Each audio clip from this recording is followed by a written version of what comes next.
And today, this is our final program of this, our second week. I won't keep doing that because I think as we accumulate more programs, we don't want to assign them to a particular day or a particular time. But this is still new enough that it's worth, for me, it's still worth commenting upon. Let me open by giving you a phone number and an email address and a website and those kinds of things.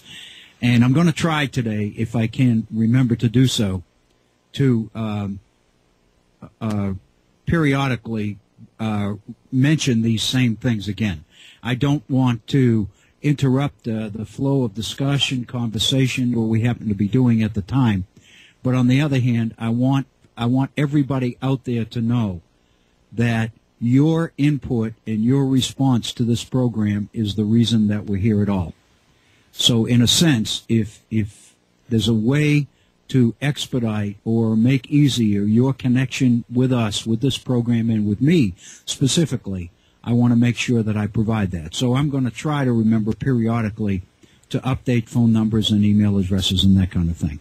If you would like to call and get on the air and talk about anything we have talked about in previous programs or what we're talking about right now, I know I'm aware that many of you listen to download these programs or record these programs on iPods and listen to them later and all of this, and that's fine. But if you do want to interact with me as we go, then by all means I encourage you to do so. Our phone number here is area code 304, and the number is 658-3333. That's 304-658-3333. The web that we'll be using for our program is prismwv.org, and I'm going to spell that. And the reason I'm going to do that is because some people have asked me or have made references to the fact I didn't know you were associated with the prisons, incarcerated adults and those kinds of things. We are talking about PRISM, P-R-I-S-M, the M as in me or in my, prismwv for West Virginia, .org, O-R-G. So prismwv.org. And I'll get back to that in a second. If you would like to email me directly, and I'd be happy to respond to emails. I haven't done this, given this address before, but you can reach me at W-A-O'Brien, W-A-O-B-R-I-E-N, 906 at gmail.com. That's W-A-O'Brien, O-B-R-I-E-N, 906 at gmail.com. The 906 is a number that I picked because it used to be years and years ago my dad's favorite number, and it's one that I won't forget. I guess this is what I'm saying. So it's W.A. O'Brien, 906 at gmail.com. I mentioned yesterday, and I want to mention again, that beginning in our next program, which will be Monday, the 1st of next week, I want to begin looking at and doing an analysis with you of Madison's Federalist Number 10, which is probably, I believe, the most important document in order to understand the nature of our union and the nature of the relationship between federal government and states on the one hand and federal government and individual citizens on the other. It's a very, very important document because it's the how it will work document written by James Madison, who basically wrote the system, the Constitution of the United States that we are dealing with.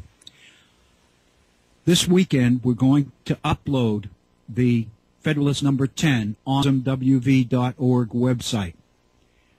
Along with it, we're going to upload a document by James Madison, written a year earlier, called Vices of the American Political System.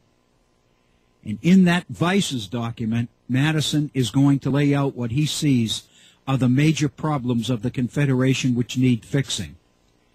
And his rationale is the reason we need a Constitution, the reason we need reform, the reason we are going to need a constitutional convention is to repair defects in the Articles of Confederation. And of course, we know, and if we didn't, then I want to make you aware of this now. The Constitutional Convention no sooner opens than the decision is made that the Articles of Confederation is beyond repair, and that what we really need to do is put it on the shelf and replace it with something more effective, which is defined in our history books as the Virginia Plan, and of course it becomes the Constitution of the United States, and that becomes the document around which debate will function throughout the summer of 1787 until the convention finally adjourns on the 17th of September, 1787. So in effect, the Constitutional Convention meets from late May. It's scheduled to start meeting on the 14th of May, but fact is there's not a quorum. Most of the states do not arrive until after the 14th of May, even though the 14th is the starting date. It's almost 2 weeks after that before all of the states that are sending delegates are represented. And so the convention is convened later in May. I believe it's the 28th of May, 2 weeks after the due date, the starting due date. I think that's very significant. I think it's very significant that so many states seem to think that there's time, that there's nothing urgent, that even though the opening session is due to be convened on May 14th, it's all right if we're not there until 3 or 4 days later, the next week or whatever. I think that's very, very significant. It's also significant that the Virginia delegation, headed by James Madison, of course, and Richard Henry Lee and the others, the Virginia delegation is there at the appointed time. And so also are leaders of other delegations, delegation with Alexander Hamilton, the Pennsylvania delegation with James Wilson. The point that I would make is, for almost 2 weeks before the convention really begins to function, there is an opportunity for Madison and the other leaders of the Federalist group within Virginia to work the crowd speak, to set up what is going to happen in this convention. So in a sense, when the convention does begin later in May, it begins with a bang. And Randolph, the governor of Virginia, Edmund Randolph, gives the welcoming address at the opening session of the Constitutional Convention in late May of 1787. And basically what he does is announce that the reason that everybody has come here is to revise the Articles of Confederation. But if we think about it, we all realize that those articles are such that they cannot really be revised, can be repaired or improved. And what we really need to do is scrap them and start all over again. And then he distributes copies of the Virginia Plan, which becomes the basis for the Constitution of the United States. So this is a very, very careful and prepared event. It's not just a group of people who happen to arrive in the same place and basically decide, all right, what do we do now? Or where do we begin? There's a plan. There's an agenda. The Virginia delegation has it. Specifically, James Madison has it. Edmund Randolph, the governor, has it. And ultimately, the minute the chute opens, this script starts to play itself out. So it's very, very significant. And I think the vices of the vices of the American political system, written by Madison in 1786, and Federalist 10 document, which is written and published in 1788 in New York, are extremely significant documents, and so we'll begin those on Monday. I will mention it on Monday, but I want to mention it now. I will be putting copies of Federalist Number 10 and the Vices on the prismwv.org website, but I want to make it clear that you can find them elsewhere. If you go to Google on the internet, and just type James Madison Vices of the American Political System, you will get the document that we'll be looking at. Likewise, if you type in Mass Federalist Number 10 on Google, you will get copies of that document as well. It's a readily available document. However, while it's readily available, it's not so readily read. It's a very, very difficult document, and we'll work through it. It'll probably take a couple of days, but I think you'll find it worthwhile, and I think you'll find it extremely informative. I know that I've been reading this document off and on over the years. I find it seems like it's one of those documents. It's kind of like the Bible in a way. It's one of those documents that every time you read it, you see something you didn't notice before. It's a rich document. There's a lot in it. There's a lot to talk about, there's a lot to discuss, there's a lot to debate. I think you'll find it very, very informative. So with that, let's our program, and let's begin maybe by touching on a little bit of yesterday's program, where we ended yesterday, and then bringing that to an end, and then moving into something quite different today. If you remember yesterday, we were talking about education. We were talking about the nature or the kind of education in a republic. Basically, we were looking specifically at the program for the general diffusion of knowledge drafted by Thomas Jefferson in the 1770s and introduced into the state of Virginia. And we talked a lot about it. We basically talked about the nature of the education system that Jefferson proposed. We talked about the extent to which it appears that there were two systems of education operative in Jefferson's mind, that in his general diffusion of knowledge document, he is talking about the kind of education appropriate for the masses. And I think it is very, very important to recognize that Jefferson believed that the masses were not qualified or were not capable of a level of education, of academic rigor and depth and analysis that the leadership would be exposed to. So in a sense, Jefferson believed that there was one kind of education for the citizenry in a republic, and there's quite another kind of education for the leaders of that republic. And at the end of our time together yesterday, I read a quotation from Plato's Republic, specifically from his very famous of the cave, in which in which Plato explained a kind of education which is alien to what Jefferson was talking about in his general diffusion of knowledge. Because Plato believed that the skills, the abilities that constitute quality education are already within the individual, and that what is necessary for an educator, a teacher, is to draw out the truth that Plato says, the truth that already exists within the human soul. That's quite a bit different than the educational approach of using content and assuming that the content itself, delivery of content, is education. And what we talked about at the end of our program yesterday is that it's not so much the delivery of content that constitutes education. Rather, it is what happens to the individual student as a result of engaging that content that constitutes the real education. In other words, educational progress, educational effectiveness is measured within the student based on the interaction of content. It's not measured by the content itself. So the reason I mentioned, we talked a lot yesterday about reasons we mention these things. I think it's pretty obvious where we are.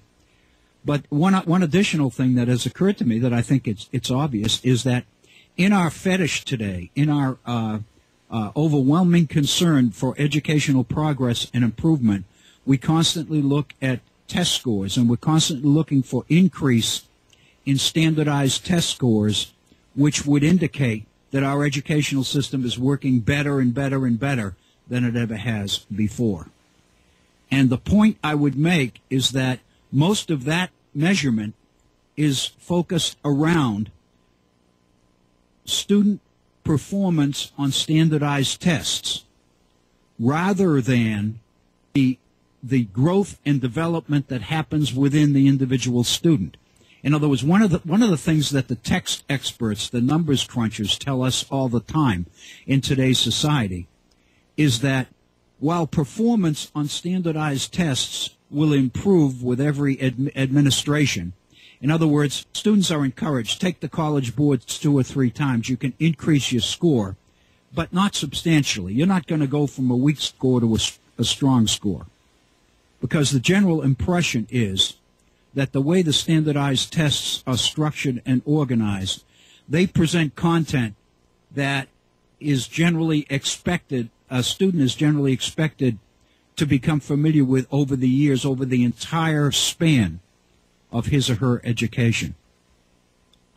And so the chances are that the differences between one administration of the test and another administration of the test 6 months later probably isn't going to improve that much. However, I have to be honest. There are very expensive training sessions that many people in this field have begun and offer, and some of the best students who do the best on these standardized tests are able to afford these sessions, these training sessions that are run, many of them by private educational corporations. And parents of students who are very highly motivated and going to our best schools are very, very concerned about the performance on these standardized tests. And oftentimes they will pay what to many of us are outlandish fees, outlandish costs for access to these training sessions. And they work. Very honestly, they do work, because the materials used in those courses usually are previous exams, previous questions from earlier exams. And so there's no question that these training sessions do work. Fact of the matter is, the average students are either not able to or interested in. They don't take as seriously these standardized tests, and the results show that, very honestly. So where we were yesterday at the end of our program was in thinking about and reflecting upon the definition of education that Plato has given us in his allegory of the cave, and contrasting that, comparing that with the general diffusion of knowledge approach to education that Jefferson gave us in the 1770s. And of course, I think the differences between the two are dramatic, and I suggest that everybody appreciates that.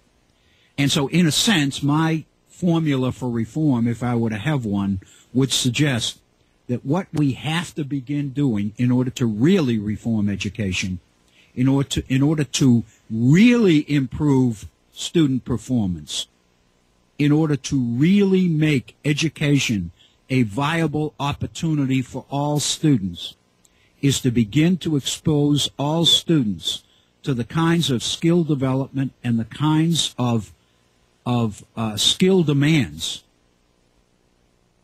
that education offers the leaders. That, in other words, what we have to do is take seriously Jefferson's, Plato's statement that that truth already resides within the individual student, and what our challenge is to find ways to bring that truth out. In other words, ask the kinds of questions, demand the kind of rigor, and that cause students to really reflect on and ultimately be changed by their engagement with content. The result of that, the basic element of that is the idea that it's one thing to read content, it's quite another to summarize it. It's even another to memorize the details from it. But there's something quite different than that. There's a step beyond that. It is the point at which you read critically enough that you begin to question. You begin to assess or to reflect upon the intent of the person that wrote the piece in the first place. You begin to question the audience. Who's the intended audience? What's the desired result? What does the author of this particular document want as a response from the reader or from the listener? What's the agenda here? Is the speaker merely presenting information, or is the speaker trying to persuade the audience to do something or believe something or reflect on something or question something? What is the agenda? What is the intent? What are the implications? What would happen if everything the author of a particular piece wanted to happen happened? Who would benefit from it? Who would be punished, or who would suffer because of it? And then the next question is, does the author seem totally aware, completely aware, that everybody's not going to win? Some people are going to win, some people are going to lose, if everything that this particular piece wants to happen. The point I'm trying to make is, by asking those kinds of questions, students do not just read pieces of history, they engage it. They engage content. They reflect on it. They understand it. They begin to reflect on possible alternatives to it. And the result is that they grow. Their understanding of the world around them, their understanding of the issues in the day-to-day life that they live, totally change and totally expand. That's what we call the nature of an educated person. Plato believed that it was the guardians, the philosopher kings in his ideal republic, that would benefit from and had to be exposed to that kind of education. In this country, I believe that what makes America indeed exceptional is that we have taken on the challenge of giving every citizen an opportunity to be educated that way, knowing full well that every citizen is not equally capable of handling it. We know that.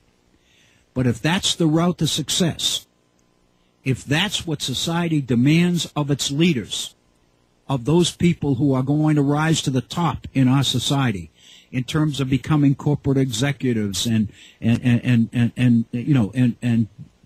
business leaders, and college professors and researchers and all of these, if the top positions and top jobs in our society require this kind of an education, then it seems to me we as a society have an obligation to give every one of our children an opportunity to master it.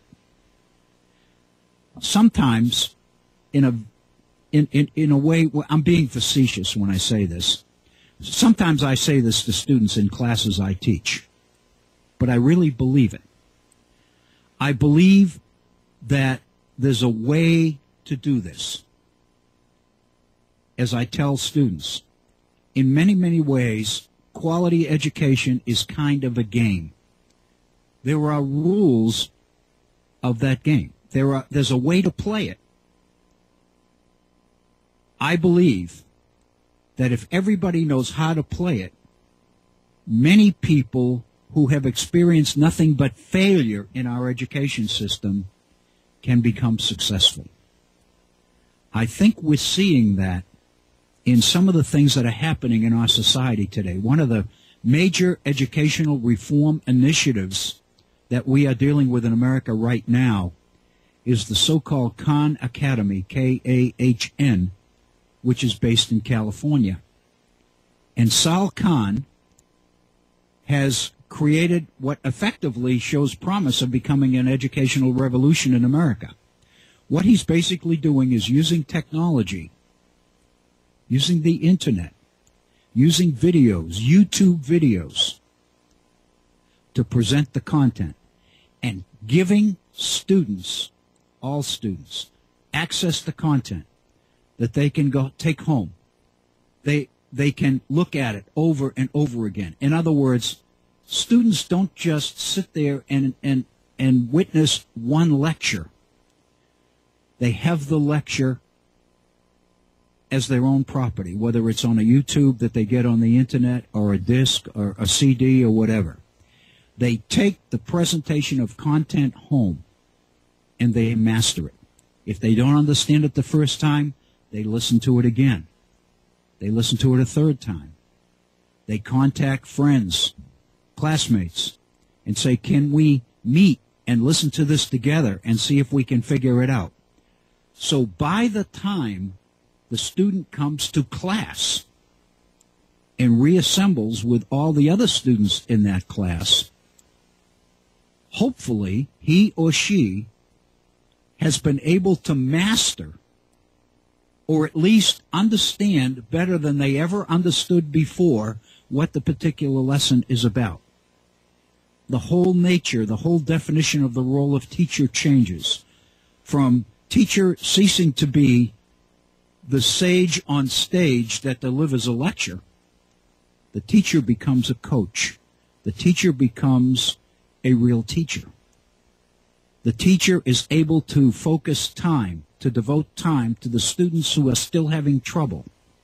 But the students who have totally mastered the concept are free to go on to a different concept, which is on a different video. And what that does is allow students to master the material at their own pace. They aren't held back by the teacher's need to focus on the slower students. But on the other hand, the slower students finally are beginning to get the attention from the teacher that they need to move on. So in a sense, this Khan Academy approach to education is effectively becoming a revolution in our nation today. The Bill and Melinda Gates Foundation has put millions of dollars into this initiative, so novel has it become. This is the kind of education that the few have gotten over the decades in our best American schools. Now, through the availability of technology, we're able to offer it to the many. Everybody won't be able to handle it. Everybody won't be able to master as the content becomes more and more rigorous and more involved and takes one to a higher level. But what we have here is the potential that students are going to be able to go to the level that satisfies their potential. And the fact of the matter is, more and more people are going to find out about what the excitement of learning is all about. I think that's incredible. Once people realize that learning is exciting, it's not boring, it's exciting. Not only that, but once they begin to realize that they can learn and that they can understand things that the education system up to this point has told them they can't, then their potential becomes greater, their opportunities becomes greater, their career aspirations become a little bit more ambitious, and ultimately we as a nation, we as a society begin to approach the idea of everybody in this society really having an equal opportunity to be successful. That is what the American dream is all about. That is what the founders, in the documents they wrote and the questions they asked, that is the potential of popular government and the nature of a democratic republic. That is the essence of American exceptionalism. Damn it, that is what we need to start doing in our schools. And I'm hoping against hope that right here on the Head On Radio Network, which has been kind enough and brave enough to broadcast programming from this center on the study for the U.S. Constitution, we are going to begin that process. We are going to be making the documents, the hardcore content, available to those who choose to listen and to engage. We will discuss, we will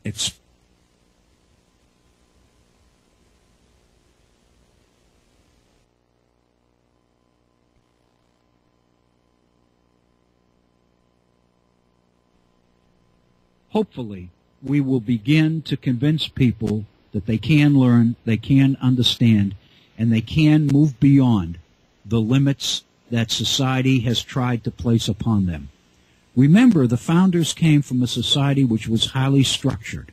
They did not believe, they knew that committing to the idea of a republic, committing to the idea of the principles of the Declaration that all men are created equal and basically provided by their Creator with certain unalienable rights. This is pretty risky because a lot of people took this seriously, and a lot of people believed that that's what the goals of this society are about. I would suggest to you those are the goals that make America an exceptional society. And if we really want to have the kind of impact in the world, we don't need to keep putting trillions of dollars into military equipment and into the military. We need to begin to educate our people so that the world can see what we're producing and how we're producing it. And once we do that, the world will reform itself. I believe that. I believe that John Winthrop was absolutely correct. We can be a city upon a hill. The whole world will look at us, and the whole world will appreciate where we've come from, what we've been able to do, and the quality of life that we've been able to make available to all of our students. That is, it seems to me, what American exceptionalism potentially is about. That is what it ought to be about, and that's what we've got to be about making happen. So, I really think that this is significant. But as I pointed out yesterday, we as a nation have not really been willing to take the gamble. We've not really been willing to take the risk of giving everybody access to the kind of education that we're talking about here. It's frightening. It's scary. If you think about a society that has come from a world which believes firmly that society is structured, that there are those at the bottom, those in the middle, and those at the top, that people are born and destined to fulfill certain roles and certain functions in society, and to mix it all up, to create chaos by saying everybody starts even. It's like a race, and everybody ought to have an opportunity to be at the starting line when the gun goes off. That's scary. That's frightening. Because now you're basically saying to yourself, the people that we expect to win may not win. There may be people coming from the back of the pack that we never knew had these kinds of skills, or this kind of drive, or this kind of ambition, or these talents. There could be people coming and rising to the top that nobody in society expected to happen. Some people find that frightening. Some people find it frightening that everybody believes that they have the same rights as everybody else ought to have. That's not the history of the world. The history of the world doesn't reinforce that kind of a society. So many people are afraid of it. So the question is, how do you fulfill some of the ideals of republicanism and what it has to form? How do you do that and at the same time protect yourself? Built in the kind of guarantees and the kind of protections and the kind of obstacles that are going to guarantee that the right people prevail and the wrong people don't. How do you do that? And that's what we've been dealing with. And one of the things that has bothered me is that as a society, we have never been able to take that gamble. We have always insisted that it's important to teach people what to believe and what to think. It's very dangerous to teach people how to think. Because when you teach people how to think, you lose the right to control what they think. And so that risk, as a society, we've not been able to take. Can I give you an example of that? And then we'll basically move on to something else. Not too long after the new government went into effect, I might have mentioned this in a previous program, and if I did, I don't mean to repeat myself, but I have a quotation here that I think is very significant. As we talked about, the new government, after the Constitution is ratified, goes into effect in March of 1789. Washington is inaugurated as the first president, etc. And we know we have 8 years of George Washington, and then we have 4 years of John Adams, and then we have 8 years of Thomas Jefferson, and then we have 8 years of James Madison, and then we have, following James Madison, is James Monroe. So the initial years of the nation are focused primarily on leaders, presidents from the state of Virginia. We won't go there, enough people have. But Not too long, at the end of the War of 1812, in 1816, a bill is introduced in the Senate of the United States to tax, to put a tariff, a tax on books coming into the United States from foreign countries.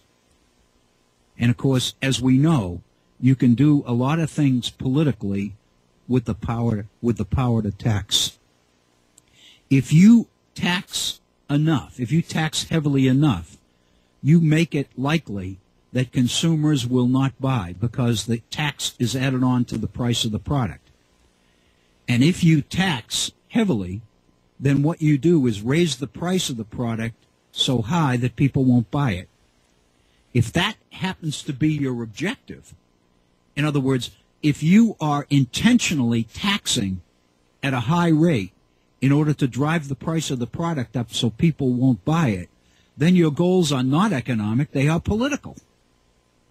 Because if your goals are political, if your goals were economic, you would be looking for the revenue to be derived from the increase in taxes. But if you make the taxes high knowing full well that people won't buy the product, then your objective ceases to be economic and becomes political. You are making a judgment that people will be better off if they don't buy that product. So if we begin to assess a tariff or a tax on books coming into the United States, what we are effectively doing is inflating the price of those books, knowing full well that the general population within the United States will probably not buy them and therefore not read them. So in a sense, what you are doing is putting a political shell around the nation. You are shielding citizens from foreign ideas, from foreign content, from foreign literature, from foreign political ideas, etc. Anyway, in 1816, Congress enacts an import tax on foreign books. Gordon Wood, in his Empire of Liberty, talks about this and makes the point that Jefferson, who of course has been president of the United States by this time, Jefferson protests the bill, as does Harvard and Yale and many of the nation's elite institutions, the American Philosophical Society, the American Academy of Arts and Sciences. Many of these highly academic institutions in America oppose this kind of a thing because they see it as what they were. It's anti-learning, it's anti-intellectual, it's anti-academic, it's anti-American. It's totally contrary to the whole idea of the nature of the free exchange of ideas. If you believe that the value of America is the idea of the free marketplace and competition exchange of ideas, with the ideas of the best, with the outcome that the best ideas will kind of rise to the top and prevail. If you believe in that model or that image, then a tax on foreign books has to be something that you will oppose. Okay, here's my point. The chairman of the Senate Finance Committee, in a speech, defended the bill's intent to protect the nation's young from foreign, dangerous ideas. And this is a quote from what he said on the floor of the United States Senate. Our government is peculiar to ourselves, and our books of instruction should be adapted to the nature of the government and the genius of the people. In other words, our people living in a republic need to be shielded from ideas that are not consistent with but contradict the ideas of Republican government. We as a government have a responsibility to protect our people from dangerous ideas. I would suggest to you that that smacks of this whole idea of what our approach to education ought to be. We are afraid to allow our people to see and read and discuss ideas that we're not able to screen first. And the chairman of the Senate Finance Committee goes on. In the best of foreign books, we are liable to meet with criticism and comparisons not very flattering to the American people. In American editions of these, the offensive and illiberal parts are expunged or explained, and the work is adapted to the exigencies and tastes of the American reader. In other words, what we try to do is we intercept these books and we put out American versions of the same book. And in those we expunge illiberal parts, or we try to explain them in such a way that we are protecting the purity of the American reader. I'm thinking of a conversation we had at the end of last week on our program with Betsy, the teacher from Texas, and she talked about the fact that in her library in Texas, the school library, there are no books, even though half of her student body is Hispanic. And while there are many books in the library that are in Spanish, none of them are written in Spain. They're all written in the United States. They're all carefully screened and monitored and all the rest of it. So tell me that we are not still following the dictates of our approach to education as laid out by Jefferson in the late 18th century and our political leaders in the early 19th century. This speech goes on. But withdraw the protection. Our channels of instruction will be foreign. In other words, if we allow these books in, we will be giving foreign ideas direct access to our young people. Our youth will imbibe sentiment, form attachments, and acquire habits adverse to our prosperity, unfriendly to our government, and dangerous to our liberties. From the very beginning of this nation, we are in the business of putting up barriers, roadblocks, obstacles, in order to shield our young people from ideas that we don't approve of. In loco parentis, in place of parents, government is assuming the role almost from the get-go of parents by protecting our youngsters from negative or foreign ideas that haven't been screened or properly altered.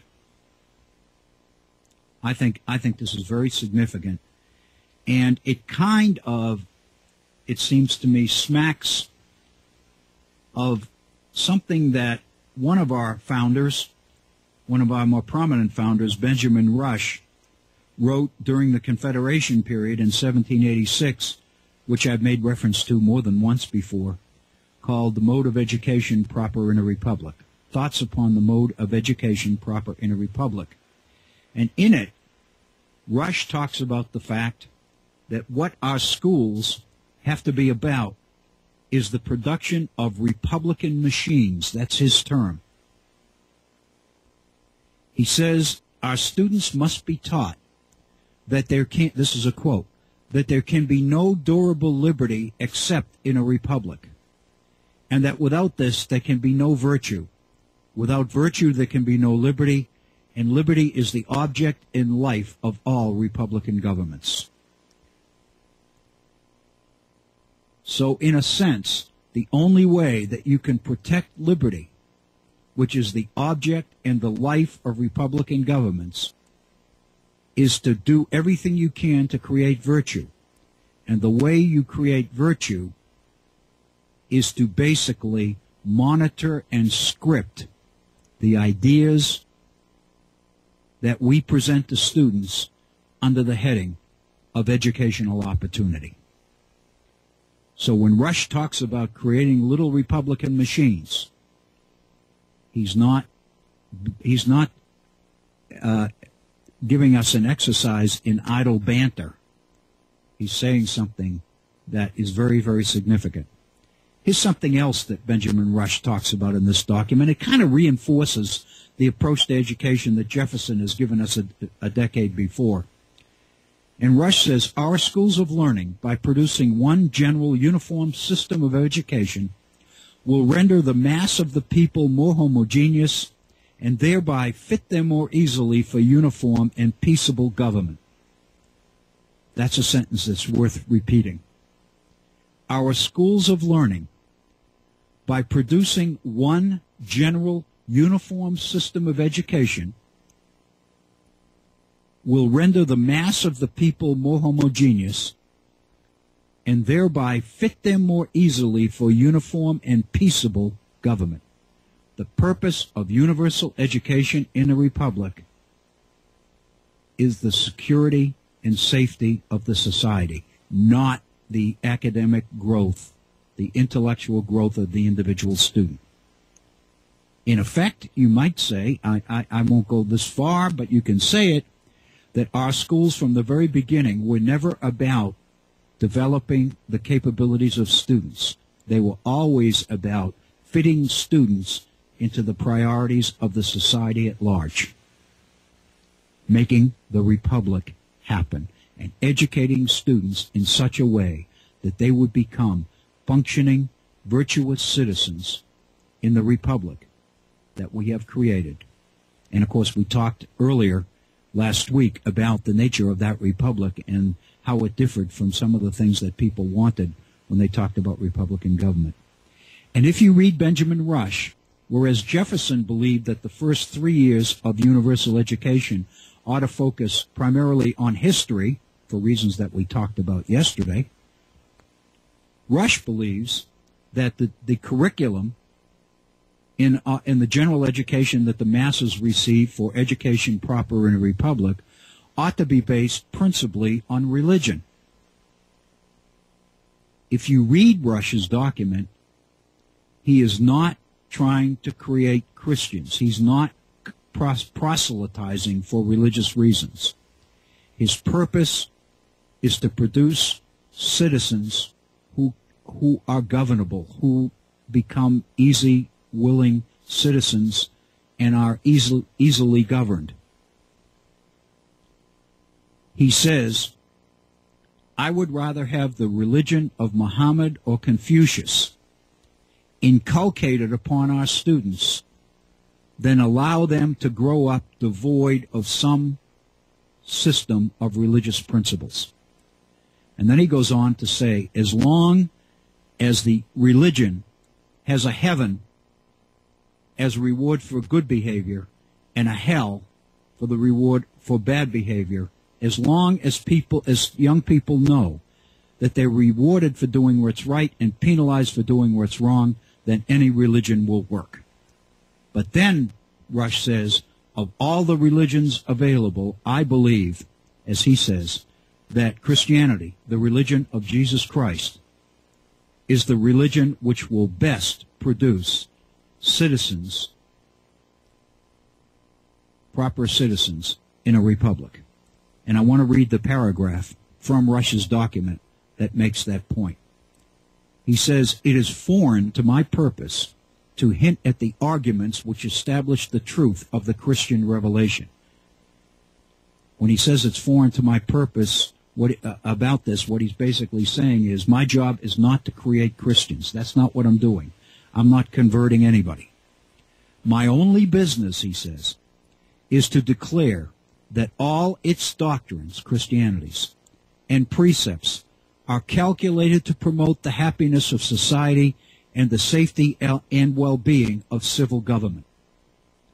The reason he wants Christianity in the schools, the reason he wants the Bible as a textbook that people learn to read from, is because Christianity, more than any other religion, he says, is based on doctrines and precepts that are calculated to promote the happiness of society and the safety and the well-being of civil government. And he goes on, a Christian cannot fail of being a Republican, for every precept of the gospel inculcates those degrees of humility, self-denial, and brotherly kindness which are directly opposed to the pride of monarchy and the pageantry of a court. In other words, what makes the United States, our republic, different is that we are setting up an alternative to monarchy, an alternative to absolute government, an alternative to the pageantry of the courts of Europe. And in order to do that, Christianity is perfect because Christianity preaches the kind of humility, self-denial, and brotherly kindness which are opposed to the kind of political life that seems to function in a monarchy or around a court. And he goes on, I'm quoting again, a Christian cannot fail of being useful to the republic, for his religion teacheth him that no man liveth to himself. In other words, a Christian cannot help of being a good citizen in a republic because Christianity teaches that man is not an island, that man lives in a community, and therefore he has responsibilities to other people around him. It's not just what's good for him. A Christian learns the old idea, the golden rule. A Christian must respect the rights of other people. And Rush says, and lastly, a Christian cannot fail of being wholly inoffensive. For his religion teacheth him in all things to do to others as he would wish in like circumstances they should do to him. The golden rule. Matthew's, the Beatitudes. In other words, the reason that Rush wants Christianity as the heart of curriculum in our schools for Republican youngsters in a republic is because Christianity puts a premium on the very qualities that we are looking for in our citizens.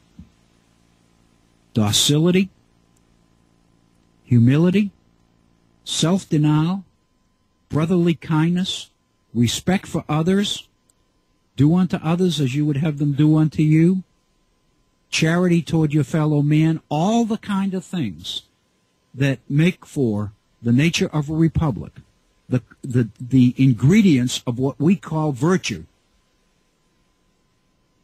are the priorities of the Christian religion. Therefore, to Rush, Christianity becomes the means toward the political ends that he wants to create through his mode of education, proper in a republic.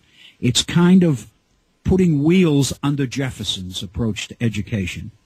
It's an elaboration, if you will, of the nature of republic and the kinds of citizens that these people believe we must have in order for a republic to work. But it's very obvious, and I ask students this all the time in class, if you read Jefferson and if you read Benjamin Rush, is there anything in these documents that even hints that the students being exposed to this definition of education are being groomed to be leaders?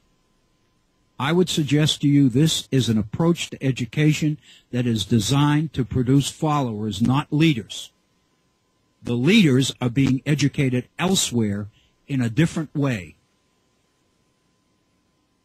They are being educated around the model that, for lack of a better example of it, we pick up from Plato in his Republic as the education that Plato believes must be delivered to those who will be philosopher kings, who will be the leaders of Plato's ideal republic. Wow.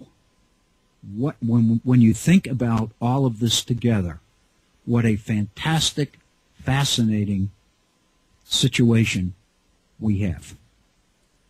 It seems to me that not only have we identified some of the problems in our education system, we have also not inadvertently, very intentionally, I might add, we have also scoped out, I believe, ways that we can begin to address the problem and really reform education in this republic. And I firmly believe, I have devoted my professional life to believing that when we begin to educate our people differently, when we begin to really deliver on our promise of equal opportunity to everybody in our schools, through our school system, we will indeed we will be moving toward the ideals which many people define as American exceptionalism. I believe it. I have long believed it. I continue to believe it. And the more I read about the founders, the more I am convinced that this is really what the potential of the republic that they created is all about. Many, many people today, and I'm kind of winding up this first hour here so that we can take a break and get into something totally different in our second hour. But what we hear all the time are those people that go to the founders and look for evidence in the founders that what they really wanted was a system of free market competitive capitalism. We hear it all the time. They go to Locke, they go to Jefferson, they go to the others. They go to Madison because, as we'll see Monday when we look at Federalist number 10, they go to Madison because Madison puts a premium on individual liberty. And they and modern conservatives make the connection in their minds and say, if Madison was putting a premium on freedom, on individual freedom, then ultimately he was downgrading and pushing to the back burner, putting on the back burner the whole idea of equality that Jefferson talks about in the Declaration. What we're talking about here is freedom, the freedom to excel, the freedom to rise to the top. There's no question that Madison was talking about that. There's no question that Jefferson was talking about that. However, they did not do it to the exclusion of the people that did not rise to the top. Every one of them talked about the fact that we live in a commonwealth. We live in a republic. We live in a society where everybody can't be a chief. An awful lot of us end up to be Indians. And the fact of the matter is, freedom is not something to only be enjoyed by the chiefs at the expense of the Indians. Freedom is something that leads to success, but part of living in a commonwealth, part of living in a republic, part of following the dictates of Jefferson and Madison and the rest of them is recognizing that we have responsibilities to our neighbors, to our fellow man. And in our second hour today, we will be looking more carefully at that because we will be looking at the writings of one John Locke, who's probably the classic epitome of an Enlightenment thinker, an enlightened political theorist. But more important than that, John Locke seems to be the place where conservatives go all the time to justify the origins of the idea that Jefferson put in the Declaration, that all men are endowed by their Creator with certain unalienable rights. And among these are the right to life, liberty, and the pursuit of happiness. Liberty, freedom, individual freedom to acquire property and to expect government to protect your property. That's what conservatives claim Locke was all about when he talked about man's exit from the state of nature into the state of society, the social contract. Basically, conservatives emphasize the sanctity of private property and the absolute priority of individual freedom over everything else. I would suggest to you that in the process of doing that, they have not misinterpreted Locke. They have excluded elements from John Locke that suggest something quite different, that we have a commonwealth, we have a community, we have other people in it, all of whom have the right to expect that they too are free to pursue and acquire property and have it protected. That is not possible if a few people control everything, which is what we seem to be facing in today's society.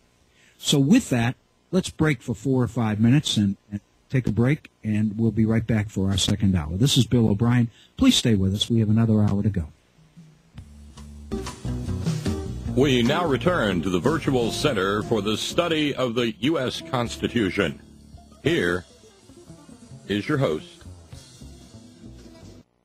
Dr. Bill O'Brien.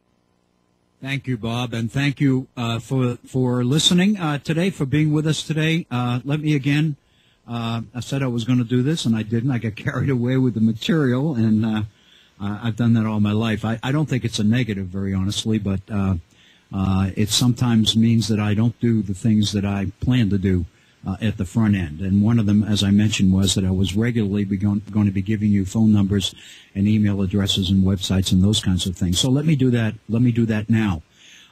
If you would like to make a comment or call or engage in conversation or offer a point of view or a suggestion or a question or a criticism, I mean a disagreement or whatever, by all means, feel free to do that. I would love to hear from you. We've had a couple of calls over the course of our time together so far, but I'm anticipating, hopefully, as we go down the line, that there'll be much more of, there'll be much more dialogue and much less monologue. But the number that you can call right now is area code 304-658-3333. That's 304-658-3333.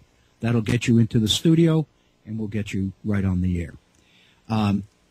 If you would like to email me personally, of course, right now I can't respond to your email because I'm doing this. But if you send me an email at W-A-O'Brien, O-B-R-I-E-N, all one word, W-A-O-B-R-I-E-N, 906 at gmail.com. That's W-A-O'Brien, 906 at gmail.com. I'd be more than happy to hear from you. I'd be more than happy to, this evening or in the morning, I will respond to your email. I always do. I encourage all of my students to stay in touch with me through email. I'm very, very interested in their reaction to what I'm doing because I believe, I guess I really do try to live up to what I'm saying here. I do believe that education has nothing to do with what I say. Education has to do with what's happening at the other end based on some of the things that I've said and some of the documents that we look at and various other things. So as much as possible, I'm trying to basically operate our program, our time together, on the same model that we talked about for education. And again, let me mention that on Monday, we'll be focusing on two documents by James Madison, his Vices of the American Political System, written in 1786, and his Federalist No. 10 document, written in 1788. Those documents will be on the PRISM WV website, which is P-R-I-S-M. That's M in my, or is in me. Not prison, as in incarcerate behind bars, but PRISM. PRISMWV.org. That's PRISMWV.org. I was thinking, when I mentioned the word PRISM, of the very famous story of Pollyanna that maybe many of you are familiar with. And there's a place in there where Pollyanna is exposed to a prism, and the light is coming in the window and is reflecting, and she sees this panoply of colors, different colors because of the prism, the fact that the prism is reflecting light in all different directions. And so what she is doing is she's seeing the world in a number of different colors and a number of different ways. That's why I named the grant program PRISM, because I wanted people to be able to look. I wanted West Virginia students to be able to look at their own Appalachian West Virginia heritage and then look at the nation as a whole as it developed around them and begin to understand it through the prism of their own experiences. And that was really what my intent was when I wrote the PRISM grant. I had promised that we were going to be doing something different, and I kind of gave a hint as to what it was. I think where we're heading is to John Locke here, mainly because conservatives are so focused on looking at the writings specifically of John Locke. And I'm reading from a text that I wrote. I don't like to do that, but it says pretty much what I want to say, so I'm going to do it. Today's conservatives emphasize personal liberty, the sanctity of private property, and the free exercise of natural rights in Locke's state of nature in order to rationalize support for a government that they insist must have severe limits and remain always accountable to its citizens. In other words, conservatives believe that the whole reason for government is to protect rights, nothing more.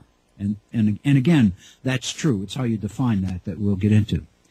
They usually agree with something out of Cato's letters that was written in the colonial period, and I quoted this elsewhere, which said basically, the remedy of creating government in the first place proved worse than the disease.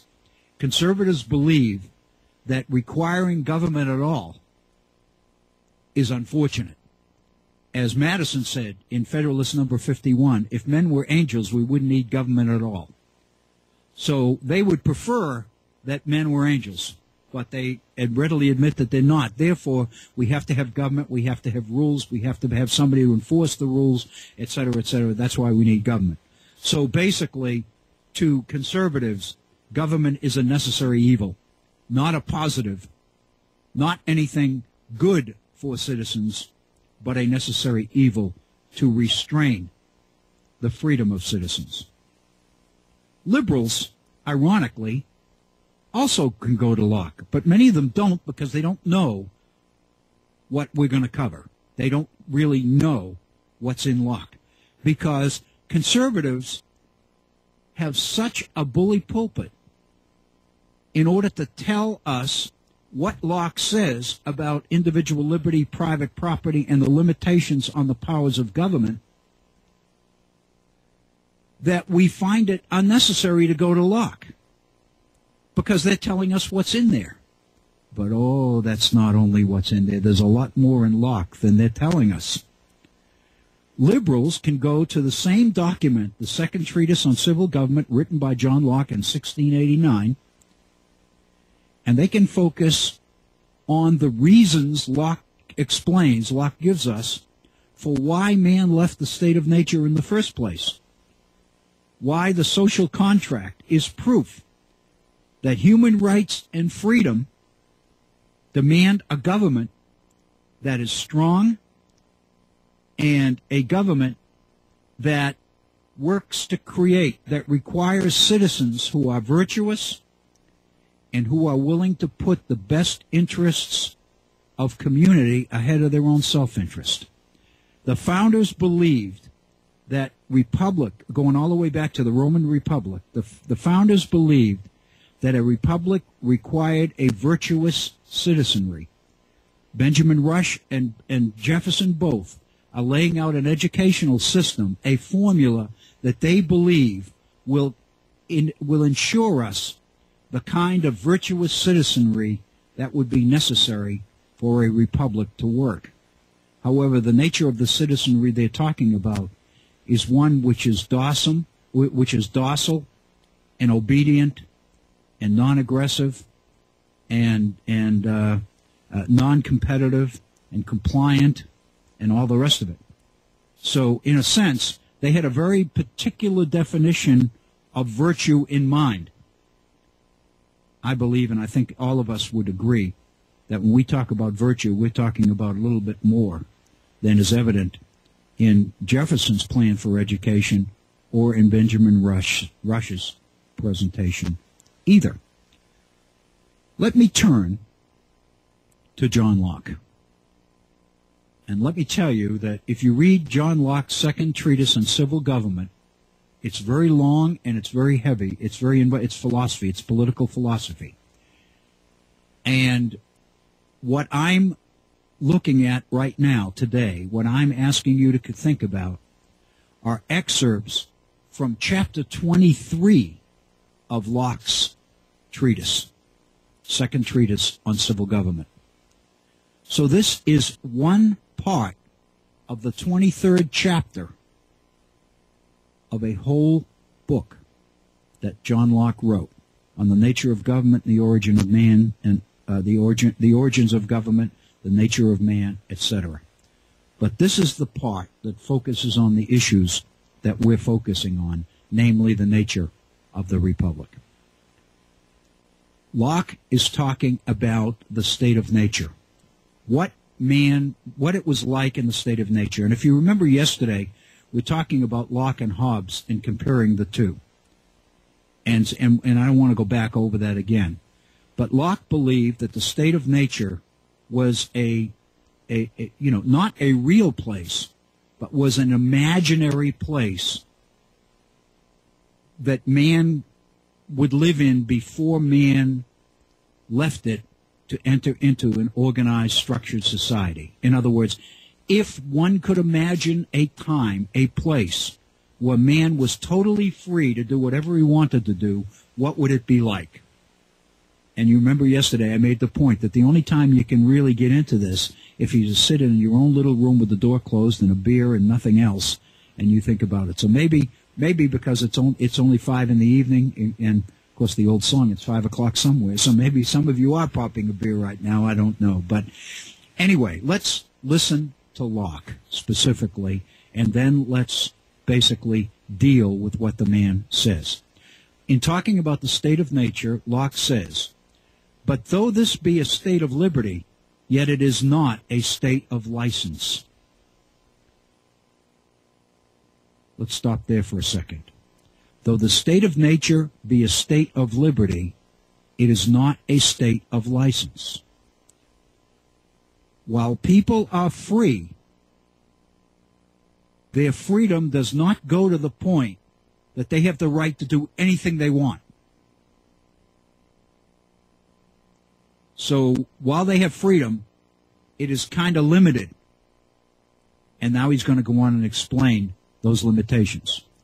Though man in that state have an uncontrollable liberty to dispose of his person or possessions, yet he has not liberty to destroy himself or so much as any creature in his possession, but where some nobler use than its bare preservation calls for it.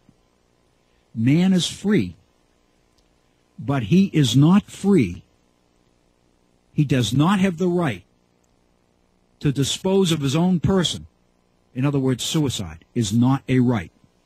And of course, what Locke is going to say later on is because we get our life from God, therefore God is the only way, that's the only place, the only person that can take life away. We do not have the right to take our own life because it's not our property. Locke says that while you are free in the state of nature, you do not have the right to dispose of your own person or possessions. You do not have the liberty to destroy yourself or to destroy any other creature within your power, within your purview, unless there is a nobler use to be made of it than bare preservation. In other words, he is opening the door here to the idea of capital punishment.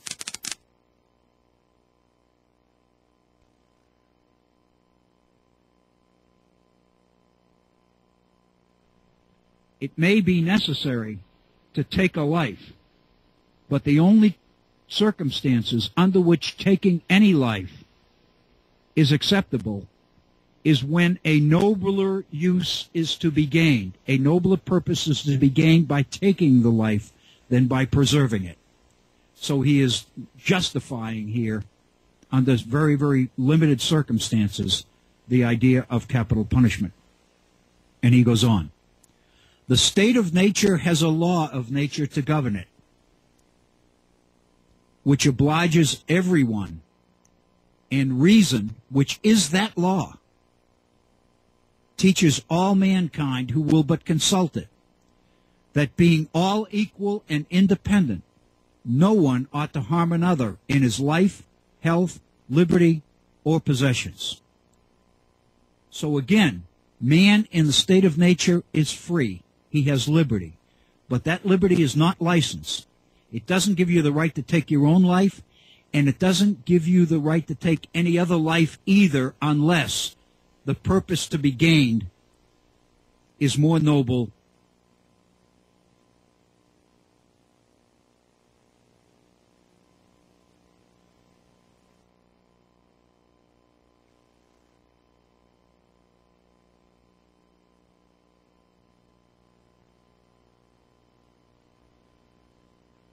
The state of nature has a law to govern it, And that state of that law is reason. He says it very specifically. Man's reason, man's common sense, man's ability to think and to think logically is the law in the state of nature. It obliges everyone. And it teaches everyone who will consult it, Locke says, that since everybody in the state of nature is free and equal, no one ought to harm another in his life, health, liberty, or possessions. For man being all the workmanship of one omnipotent and infinitely wise maker. In other words, we are all children of God, all the servants of one sovereign master, sent into the world by his order and about his business. The reason we are here is because we have given life, we have been given life by the divine maker. Only the divine maker has the right to take that life or to give us the right to take another life unless the circumstances warrant it. And I think that's very, very significant. They, meaning these lives, human lives, they are his property, whose workmanship they are made to last during his, not one another's pleasure. In other words, life is granted by God. It is not ours to take. It is God's to take. And being furnished with like faculties, the ability of all of us to think, to reason, to understand, to evaluate, to assess, to know, to appreciate, to understand. I'm thinking of all the words off the top that I can think of, because I'm doing it in the context of the approach to education that we've been considering for the last day and a half. It's very obvious that our education system does not really respect in everybody those particular skills, those particular assets of being.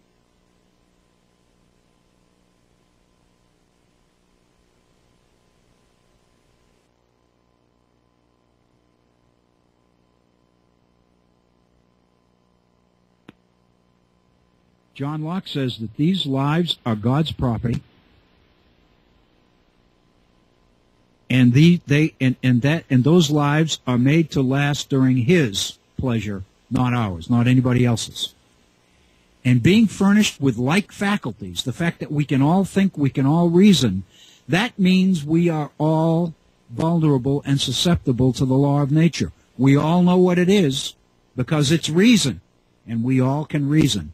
We all have like faculties, sharing all in one community of nature, he says. There cannot be supposed any such subordination among us that may authorize us to destroy one another, as if we were made for one another's uses, as the inferior ranks of creatures are for ours. In other words, because God gave man a mind, that means we can all think. That means we can all reason. That means we can all understand the law of nature. That means we can all appreciate the importance of the law of nature. That means because we are limited in our freedom by that law, there are certain things we know we can do and certain things that we know we can't do. And one of the things we know is that we're not only the ones that have that freedom, but everybody else around us has the same freedoms. Therefore, they can reason, and just as they have to respect our life, our possessions, our freedom, so also we have a responsibility to respect theirs.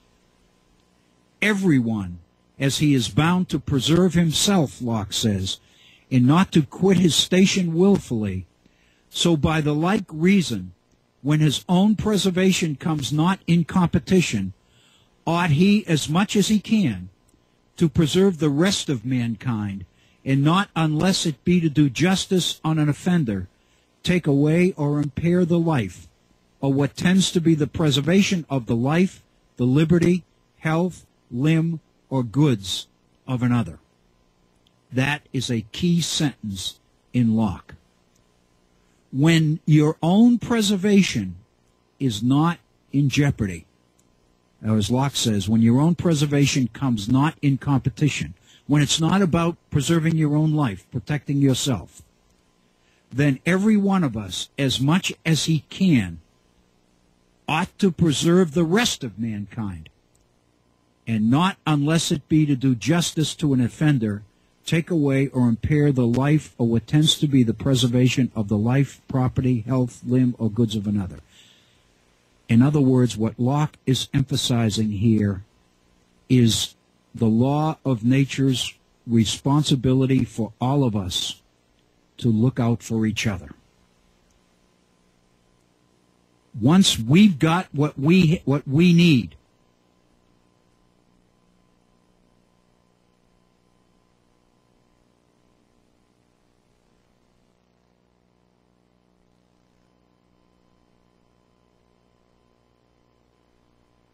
then we have a responsibility to be concerned about the life, freedom, limbs, health, and possessions of those around us.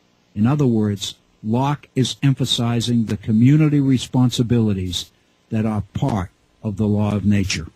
Those are the responsibilities. I'm out of the document here. This is me talking. Those are the responsibilities that I believe are as much a part of Locke as is his emphasis on individual freedom and the responsibility of government that man creates to protect his life, his liberty, and his property. Man's responsibilities to each other, to what he calls the Commonwealth. Everybody who lives in the Commonwealth was born a child of God. Everyone was given the same faculties. Everyone was given the same liberties. In that context, we are all equal. I would suggest to you, when political conservatives focus on Jefferson's Declaration of Independence, they are so inclined to focus on the inalienable rights to life, liberty, and property and the responsibilities of government to protect them, but they are equally as inclined, if not more so, to ignore Jefferson's first right, which is the right to be equal and the right to be considered equal to everybody else.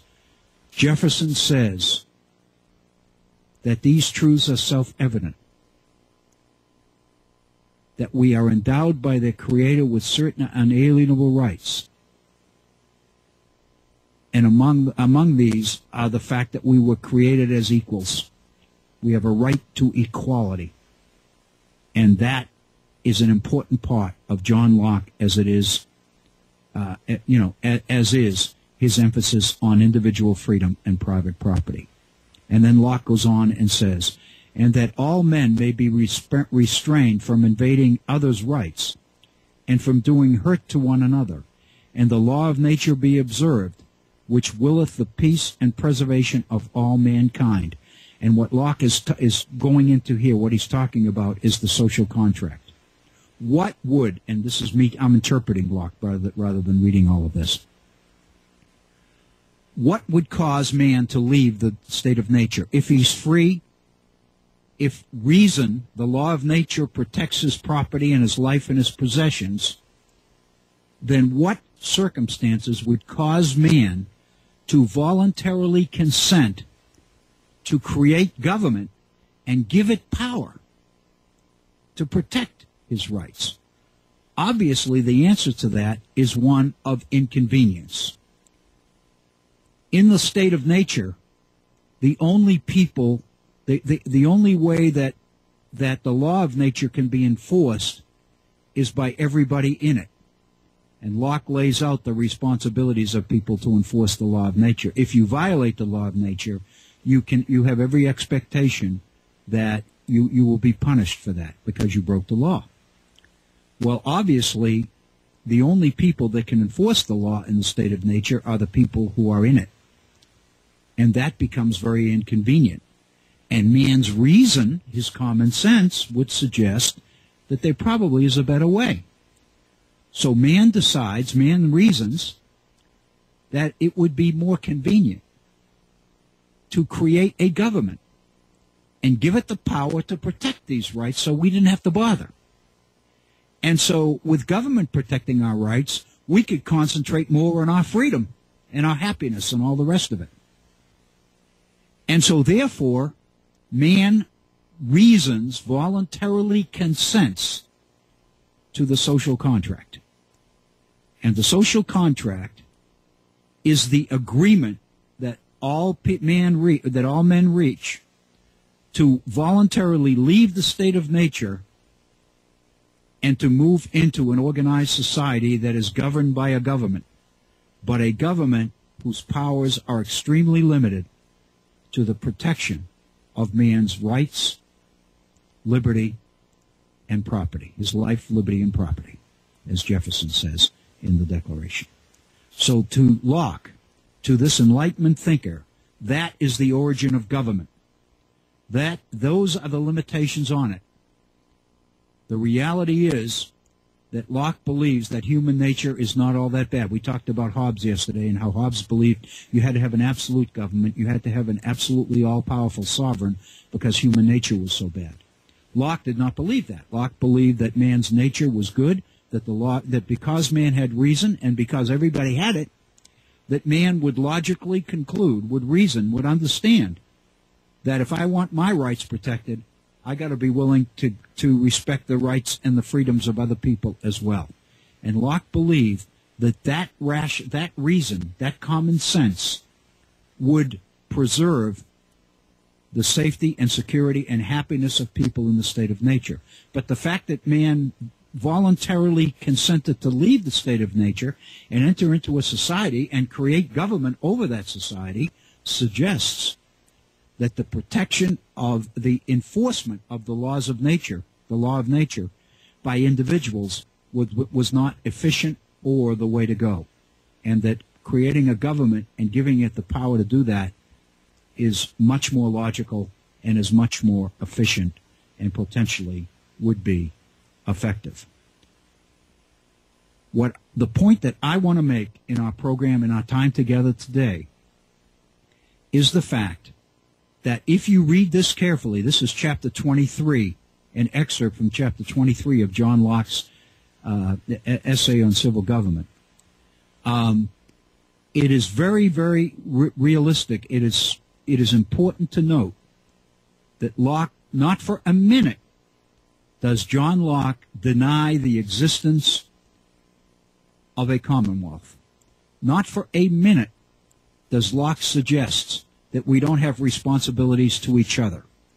Not for a minute does Locke suggest that when people leave the state of nature and enter society, they do so with the idea that they are creating a commonwealth. That within that commonwealth, everybody should be treated equally. Everybody should have equality of opportunity. Everybody should have access to the golden ring, as it were. And that government's responsibilities must be to everybody because the law of nature applied to everybody. This is one of the most important things about Locke that Locke does not say, but conservatives do all the time. If you think about this. If you think about Locke as we've just looked at him, you can draw a couple of possible conclusions from Locke, especially if you were inclined to ignore the community obligations that are inherent in Locke from the very beginning.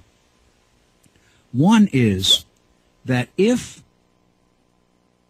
man chooses to leave the state of nature in order to protect his property, in order to protect his life, his liberty, and his property.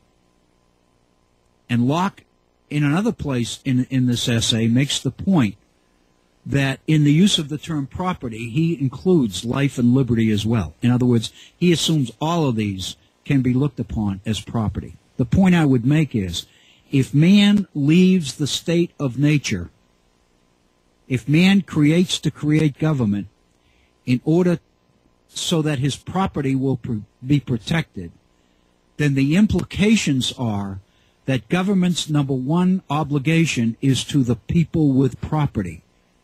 The implication further is that those who live in society and do not own property have no rights. Think about that. Because many people believe that. They won't say it, but they believe it. They believe that the ownership, the possession of property gives them more rights than the people who don't have any property or have very little of it.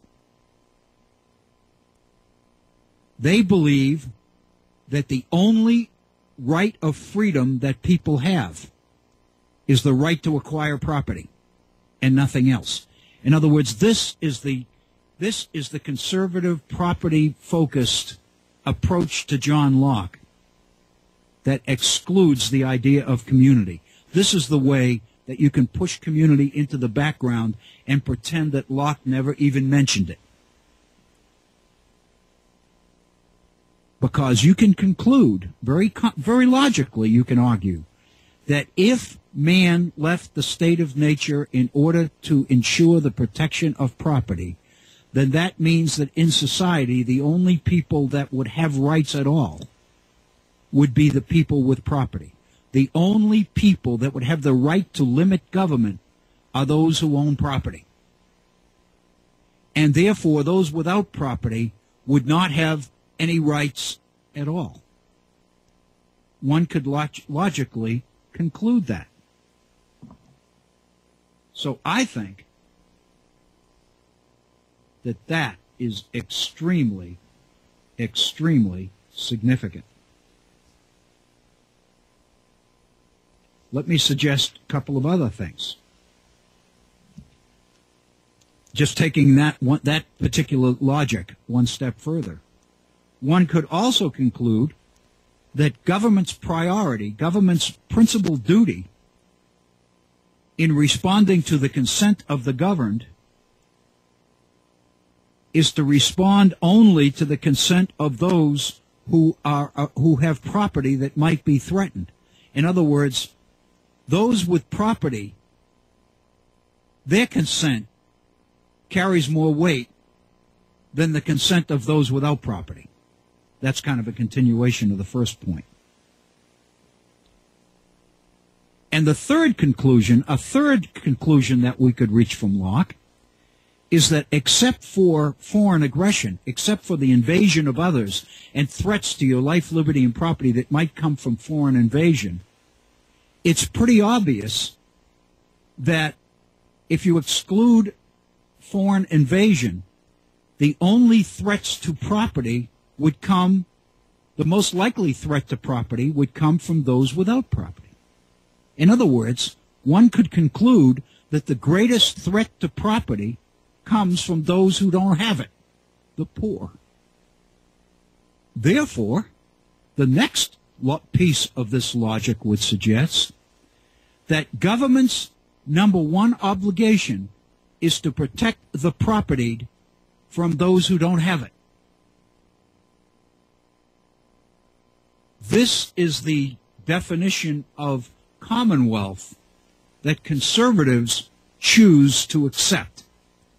The only freedom that those without property have is the freedom to try to acquire property and know that if they do acquire any, it will be protected and secured by government. But up until they become property owners, they don't have any rights.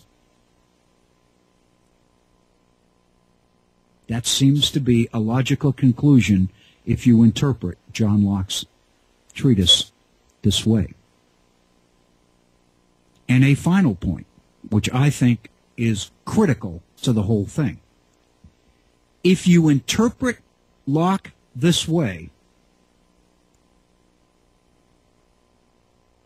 then the only way that you have a right to expect the majority, and we know that the majority is always the poor, the propertied are always the few.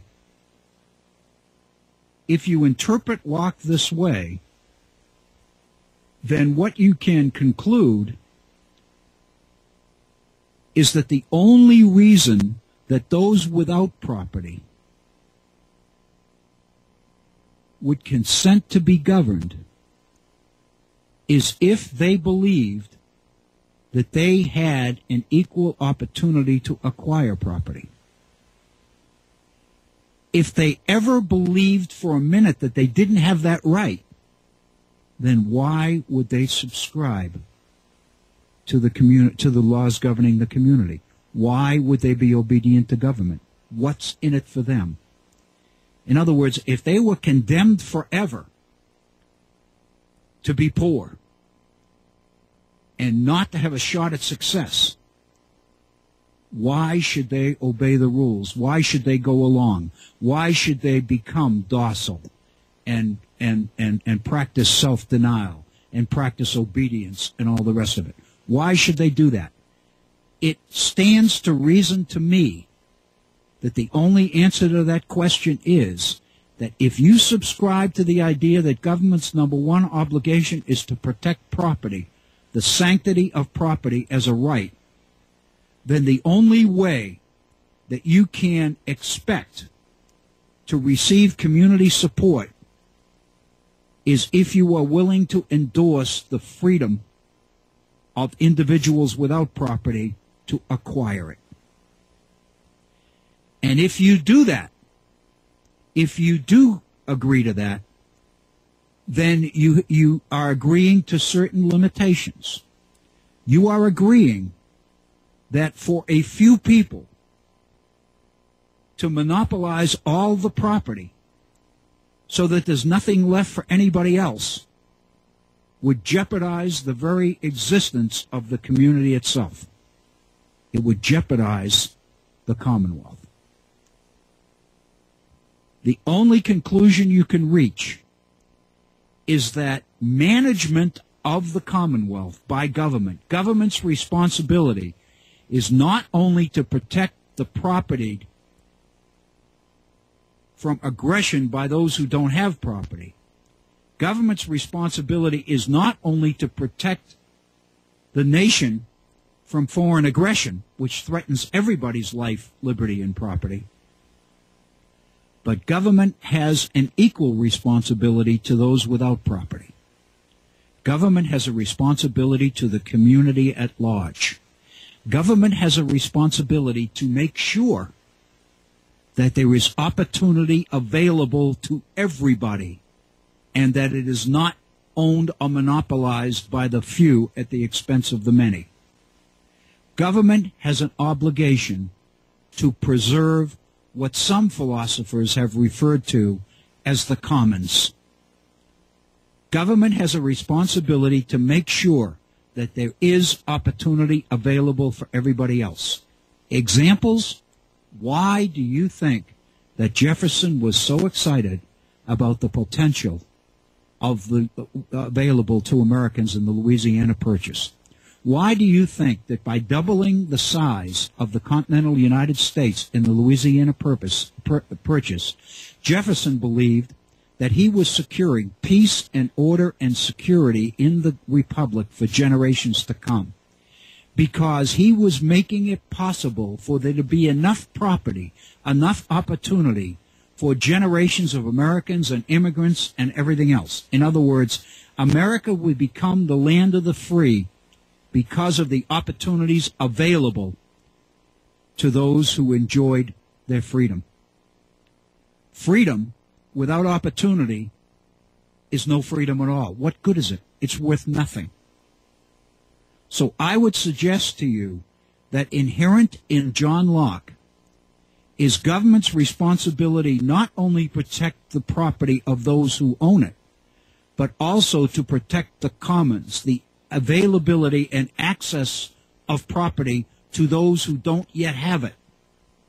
The peace and security and literally the future of the Commonwealth depends on the management of the commons by government.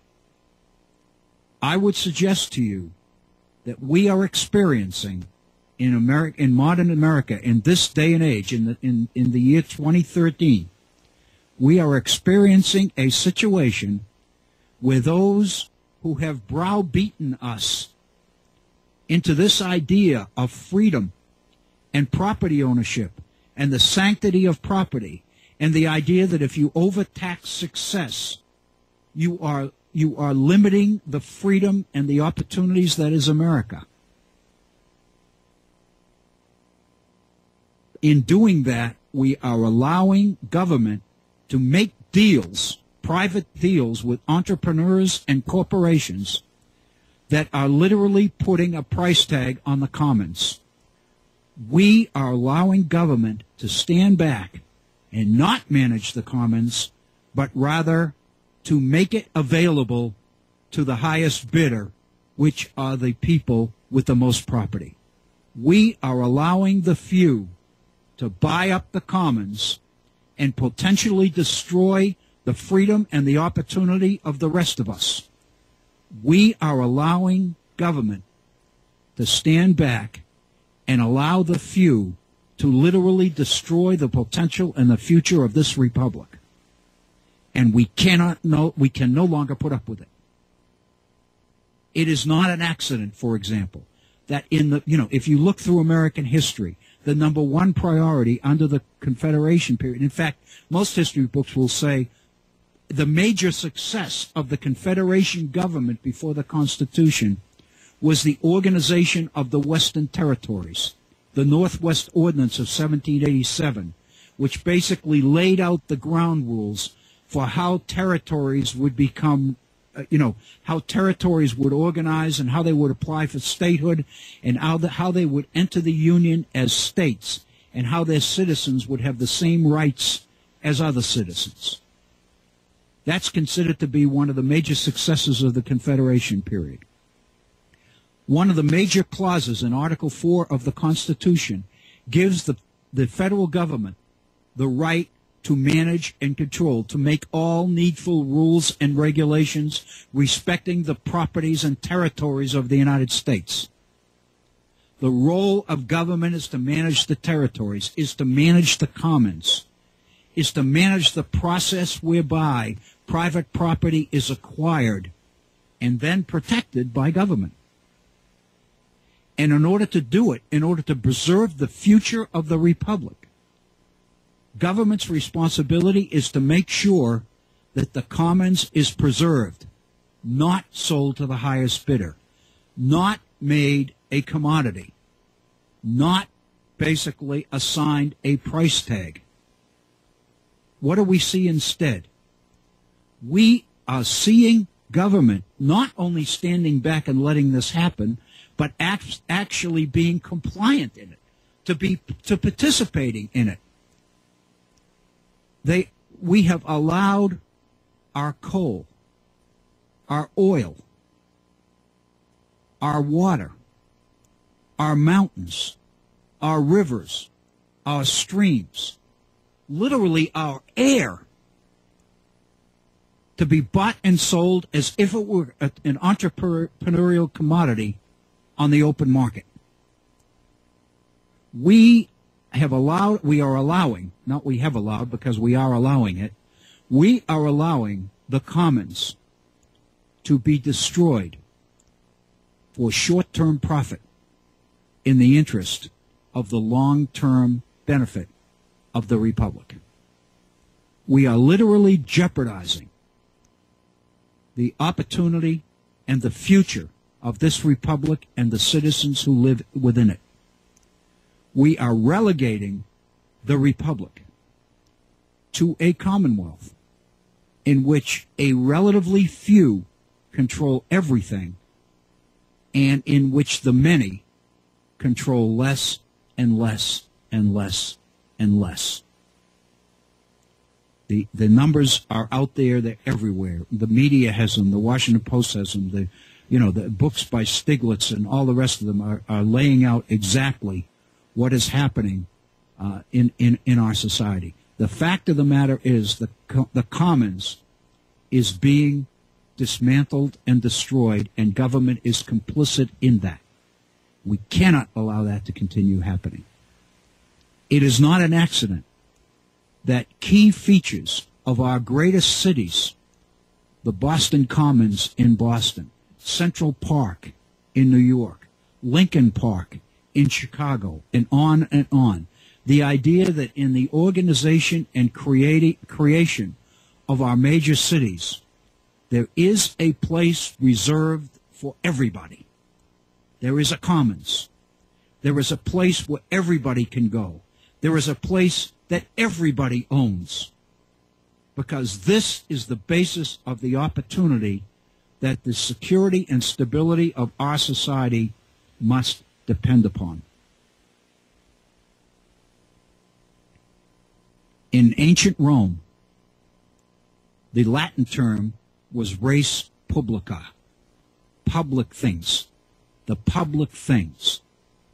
In the medieval period, the medieval manor used to put aside the commons, would set aside land that was available to everybody. Everybody had the right to farm it, to produce crops, to market the crops, and to live off what they were able to produce with their own hands on the commons until they were able to acquire their own property.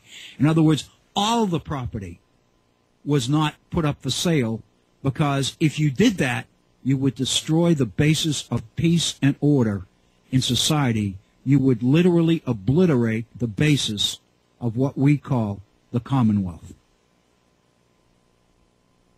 And throughout our history, government's role, the federal government's role respecting the territories. I mean, I can mention this on and on, chapter and verse. Lincoln's position about whether slavery had a right to go into the territories. Dred Scott's argument that because, even though he was a slave, he had resided for a time in the territories, in free territory, that made him a free man. Lincoln's position that slavery ought not to be allowed to expand into the territories. The debate over the acquisition of the Philippines and Cuba and Guam and many of the other offshore overseas possessions of the United States in the late 19th and early 20th century was based on the idea, will the Philippines, will Guam, will Hawaii, will Cuba, will these be territories of the United States? Will they come into the Union as states? Will their residents become citizens of the United States? Will they have the same rights under the Constitution of the United States that people who are born and live here have? These were the kinds of relevant questions that have dominated American history throughout its existence. All of them based on the fact that there will be a community, there will be a commons, there will be territory that the people own. And government's responsibility as the agent of the people, government's responsibility to the consent of the governed is to preserve the commons, not sell it off, not sell it to the highest bidder, not let private corporations buy it or own it. They own the water, they own the minerals in the Gulf, they own the offshore lands, they own everything. They own the timber, they own the coal, they own the oil, they own the gas, they own everything. We are basically denying the existence of the commons. Why? Part of it goes all the way back to the 50s. We were so paranoid about communism that we couldn't even handle, we were willing to call those communists who talked about cooperation. Never mind common ownership of the people in the hands of government. That was pure socialism. That was communism. What we did is we poisoned the nation and the people of the nation against the idea of community, against the idea of commonwealth, against the idea of common ownership, and in the process we relegated what ought to have been the commons. We put it in the market and put a price tag on it and made it available to the common bidder. And as we stand back and look, we are seeing the results.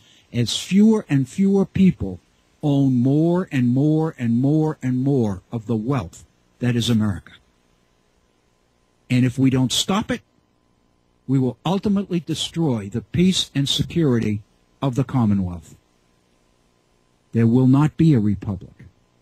John Locke recognized this when he defined the process whereby man left the state of nature and entered into organized society and created government. Yes, government's job is to protect private property, but it is also to protect the right of citizens without property to acquire it.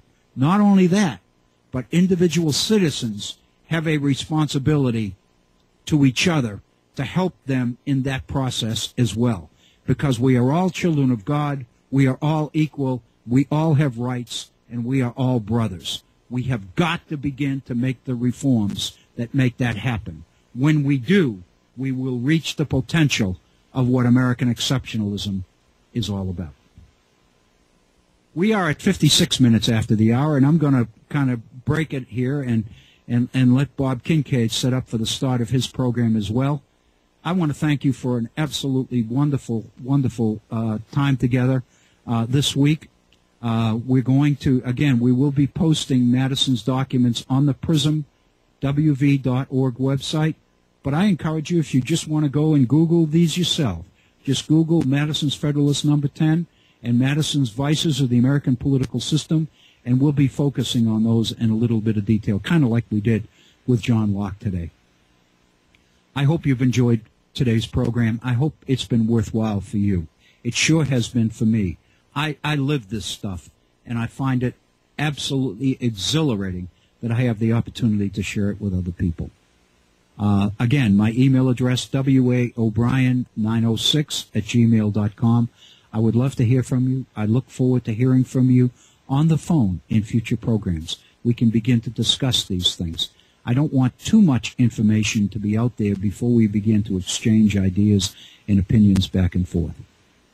For the Virtual Center for the Study of the Constitution, for myself, Bill O'Brien, for the Head On Radio Network, for Bob Kincaid and his folks, I hope the rest of your week is pleasant. By all means, make it safe, because we want you back with us again. This is Bill O'Brien. Thank you so much for listening.